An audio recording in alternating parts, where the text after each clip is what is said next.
kali materi yang akan dibahas yaitu tentang trauma spinal.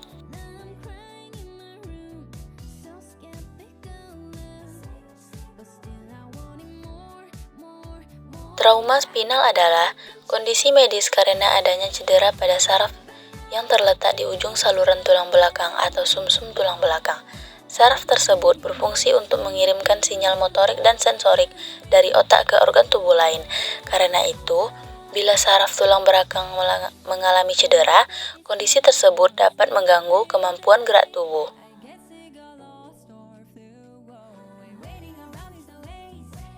Beberapa penyebab dari trauma spinal yaitu beberapa kondisi traumatis yang dapat menyebabkan spinal cord injury adalah sebagai berikut. Yang pertama, kecelakaan lalu lintas, terjatuh, cedera saat berolahraga, serta kekerasan fisik. Sementara itu, kondisi non-traumatis yang turut memicu terjadinya spinal cord injury adalah polio, artritis atau radang sendi, kanker, kelainan tulang belakang, dan TBC tulang belakang. Jenis trauma spinal yaitu yang pertama, cedera sumsum tulang belakang total menyebabkan kerusakan permanen pada area sumsum tulang belakang yang terkena. Yang kedua, cedera sumsum tulang belakang yang tidak lengkap mengacu pada kerusakan parsial pada sumsum tulang belakang. Kemampuan bergerak dan besarnya perasaan tergantung pada area tulang belakang yang cedera dan tingkat keparahan cedera. Hasil didasarkan pada kesehatan dan riwayat kesehatan pasien. Tanda dan gejala trauma spinal, yaitu merasakan nyeri parah di kepala, leher atau punggung, kesulitan menjaga keseimbangan dan koordinasi, tubuh terasa lemah bahkan tidak mampu untuk berjalan, mati rasa atau kesemutan pada bagian ekstremitas, kehilangan kontrol kandung kemih atau usus, kehilangan gerakan pada bagian tubuh tertentu, kehilangan kontrol usus atau kandung kemih, refleks tubuh yang tidak normal, mengalami kejang otot. Pemeriksaan penunjangnya yang pertama yaitu CT scan. Pemeriksaan ini dapat memberikan visualisasi yang baik komponen tulang servikal dan sangat membantu bila ada fraktur akut. Yang kedua, MRI. Pemeriksaan ini sudah menjadi metode imaging pilihan untuk daerah servikal. Yang ketiga, EMG yaitu pemeriksaan elektromiografi, mengetahui apakah suatu gangguan bersifat neurogenik atau tidak.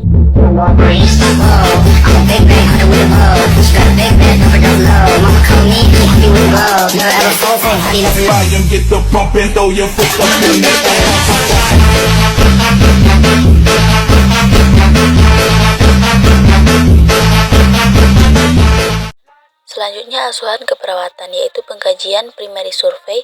Yang pertama, airway, kontrol cervical, breathing, kontrol ventilasi, circulation, hipotensi, apakah bradikardi.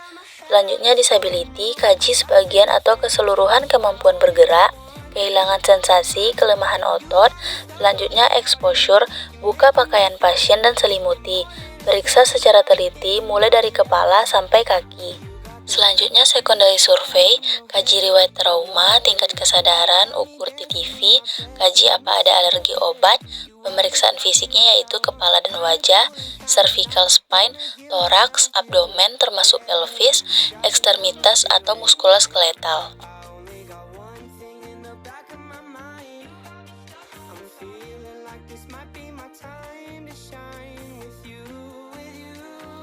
Diagnosa trauma spinal yaitu gangguan mobilitas fisik berhubungan dengan kekakuan sendi. SLKI-nya setelah dilakukan tindakan keperawatan selama 1x8 jam, diharapkan mobilitas fisik meningkat yaitu pergerakan ekstremitas meningkat, kekuatan otot, rentang gerak atau RUM, kaku sendi, gerakan terbatas, dan kelemahan fisik. Psikinya yaitu dukungan ambulasi. Selanjutnya, hipovolemia.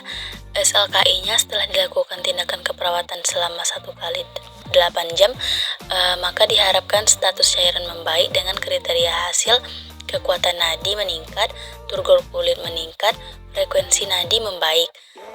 Psikinya yaitu manajemen hipovolemia.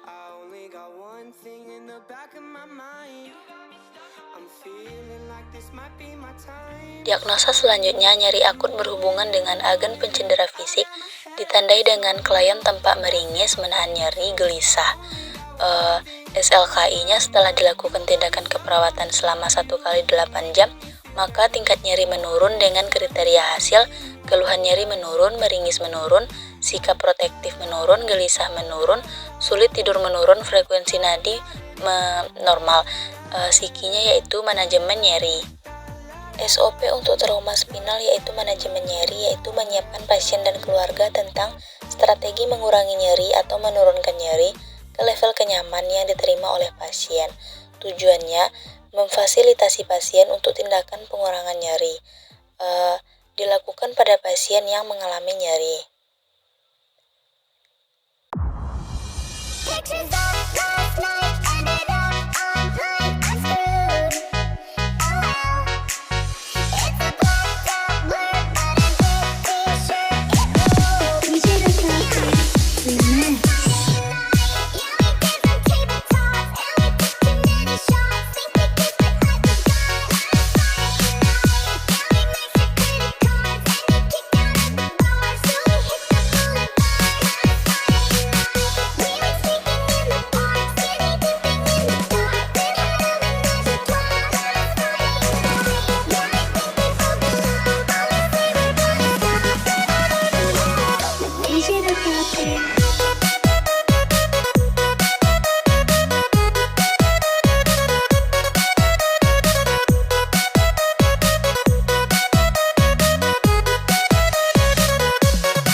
Adapun cara-cara meringankan nyeri, yang pertama yaitu tipe distraksi.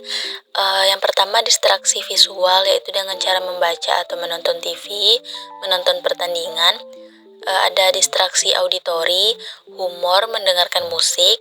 Distraksi taktil, bernafas perlahan dan berirama, meses. Distraksi intelektual, teka-teki silang, dan permainan kartu. Selanjutnya, relaksasi progresif merupakan teknik relaksasi otot dalam yang tidak memerlukan imajinasi, ketekunan atau sugesti.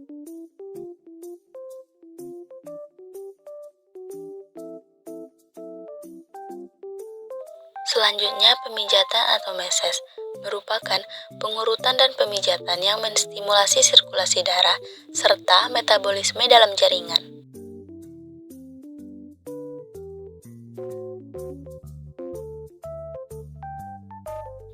Sekian materi yang dapat saya sampaikan tentang trauma spinal. Terima kasih.